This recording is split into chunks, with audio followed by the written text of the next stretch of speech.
This one, Judge, and just so you know, the court, we brought him down here from Minnesota. He's also serving time up there. He wanted to come back and resolve these. So Okay. that's Perfect. the Thank reason you. to try to wrap them all up today. Thank you. All right, sir. Are you Jesus Marin Garcia?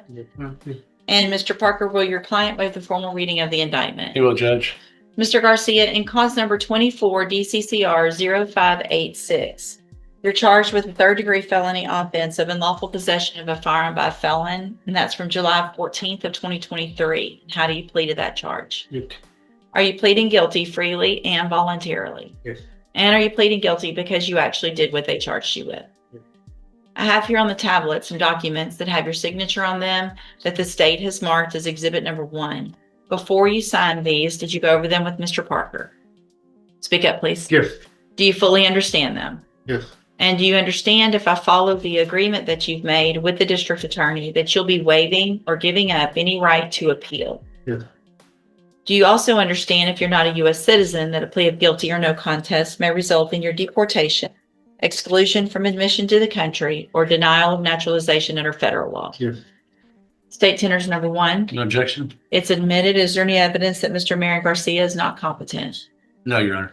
All right, sir, I'm going to find that you entered your plea of guilty freely and voluntarily, find that you're mentally competent and you understand the nature and the consequences of your plea, find sufficient evidence to find you guilty, and at this time find you guilty of unlawful possession of a firearm by a felon, sentence you in accordance with your agreement to a term of 6 years in the institutional division of the Texas Department of Corrections.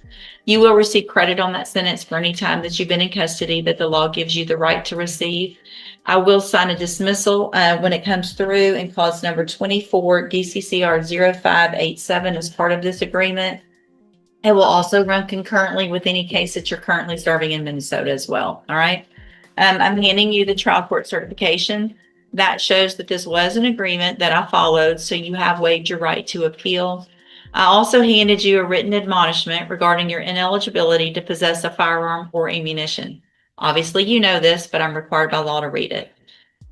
Because of the judgment entered against you, you're ineligible under Texas law to possess a firearm or ammunition. Possession of a firearm or ammunition could lead to charges against you. If you have any questions about the laws that make you ineligible to possess a firearm or ammunition, or about how long that lasts, you can ask Mr. Parker. All right, good luck to you, sir. Thank you. Judge, I think they filed a motion to dismiss it on leave. I don't know if you got it. Already signed. Mr. Harrison, in cause number 24 DCCR 0544, I have a first amended motion to revoke your unadjudicated probation. This shows that you were placed on probation November 19th of 2024 for the first-degree felony offense of aggravated robbery, and that was a 10-year deferred probation. Is that correct? No. The motion alleges that you violated your probation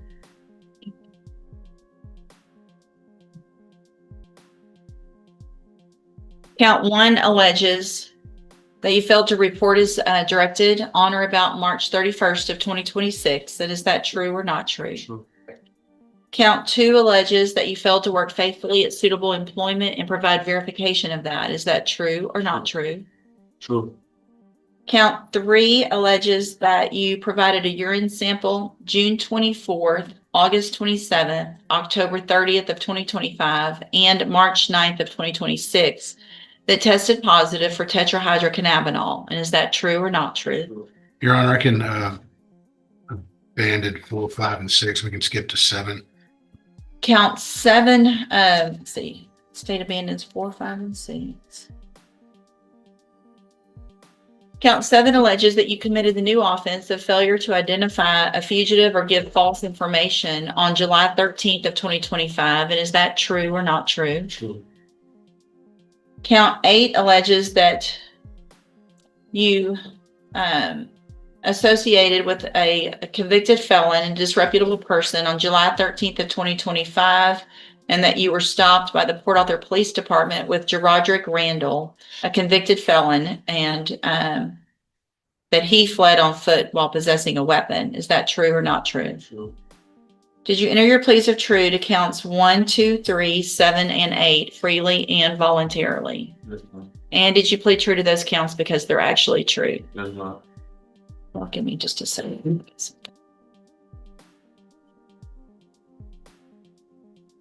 Your question would be the underlying offense, right? I'm just gonna go back and look at the PSI real quick. He was one of 4 individuals that were breaking into cars. When they got caught, one of them fired a shot at the person who confronted them while they were breaking into cars at a parking lot. Put everyone on probation. They've all come back, Josh. I guess my concern is that there was obviously a gun and a shot in the underlying offense. I do recall Mr. Harrison not being the shooter. I think we were able to figure out who. But he's in another gun. I mean, another car with somebody Yes. with another gun. And Mr. Randall's been revoked since 8 years. He had a drug case, a new felony. So which is why his was a little bit more. Look at something else.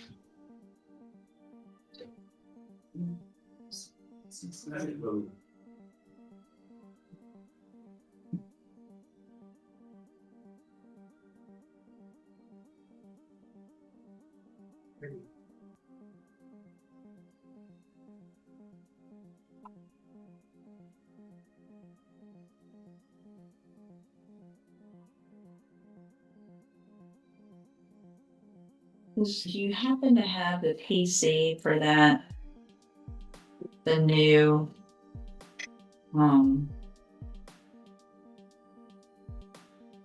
Resume that Daddy. yeah, I do, Judge.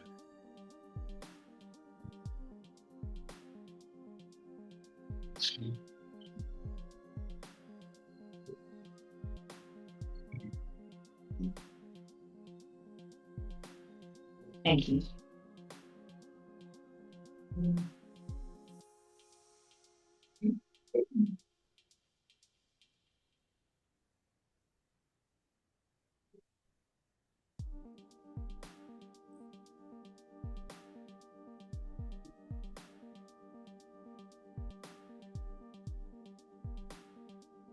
I also have the report from Mr. Randall's charges from the same stop. If you're asking as far as where going was. Yeah, that's Mr. what- Randall's lap as he ran from the vehicle and fell out as he ran.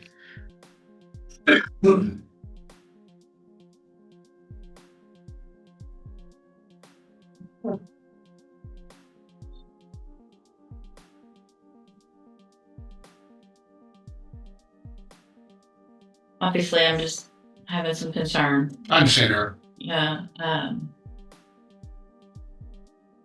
obviously we're all over. Can't tell you how over we are with guns. And the fact that this is the second out past curfew with in a car doing whatever you're doing that you shouldn't be doing with another gun. I will say, Judge, it was at about 6 o'clock in the evening. I don't think it was past. Oh, it was? I'm No. sorry, I thought I read It was- something it was- about curfew. That was Not this one, Your Honor. Okay, thank you, Mr. Nick. I guess it really matters what time it is.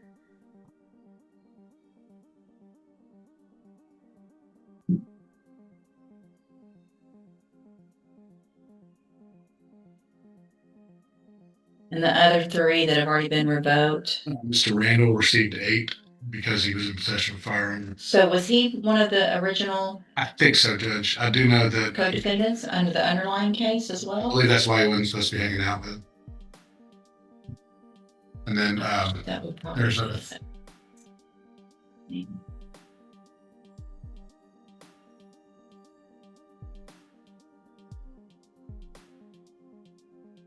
I don't think we have in here. Who?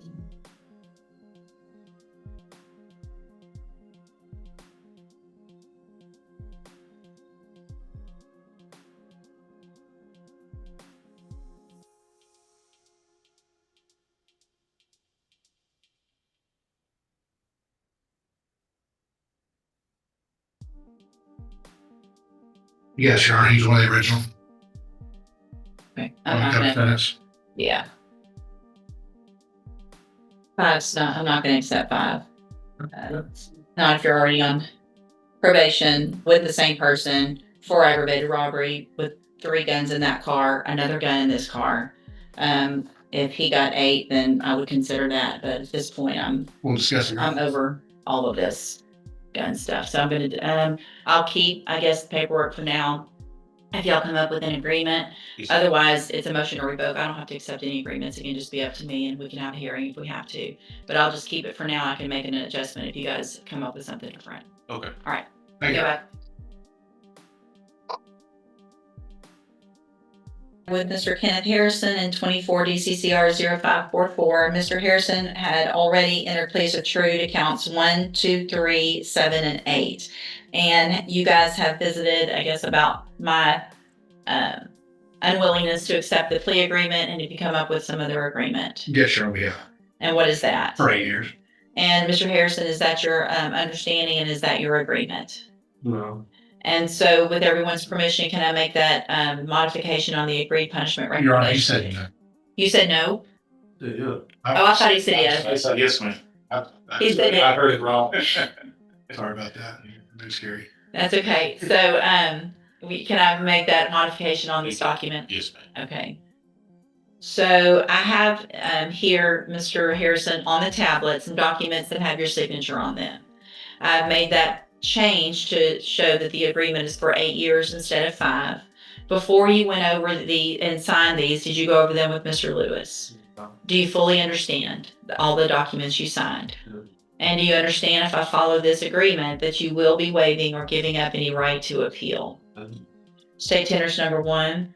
Location. It's admitted. Is there any evidence that Mr. Harrison is not competent? No.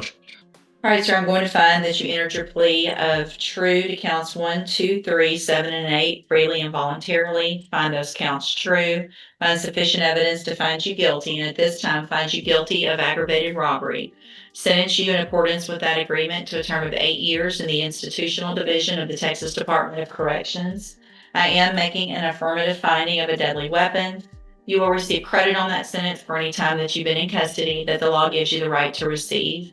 I'm handing you the trial court certification that shows this was an agreement that I followed, so you have waived your right to appeal. I've also handed you a written admonishment regarding your ineligibility to possess a firearm or ammunition. Because of the judgment entered against you, you're ineligible under Texas law to possess a firearm or ammunition. Possession of a firearm or ammunition could lead to charges against you. If you have questions about the laws that make you ineligible to possess a firearm or ammunition or how long that lasts, you can talk with Mr. Lewis. So, Mr. Harrison, in my opinion, you're getting a great deal today. You could have gone to prison today for anywhere between 5 years and up to the rest of your life. And I know you've probably been hearing out of the jail what's been going on with the cases where people have guns and are continuing to use them and possess them. So take advantage of the time that you have, do something better with your life, and when you get out, don't possess a gun, don't be around anybody that's possessing a gun, because if you are and you're here in Jefferson County, it's going to be a whole lot worse than today. Do you understand? Yes, ma'am. All right, good luck to you. You can go back with the bailiff. You'll get credit for any time you've been in custody. And just like that, another courtroom session comes to an end. But the consequences are only beginning. First, Jesus Marin Garcia takes a 6-year deal for unlawful possession of a firearm. A clean plea, no fight, no trial, just acceptance. Sometimes taking the deal is the smartest move. But then came Kenneth Harrison, and this is where things got intense. Already on probation for aggravated robbery, multiple violations, failed drug tests, and caught again around another gun. That's the kind of pattern judges do not ignore. At first, the court refused the 5-year deal. Why? Because when guns keep showing up, patience runs out fast.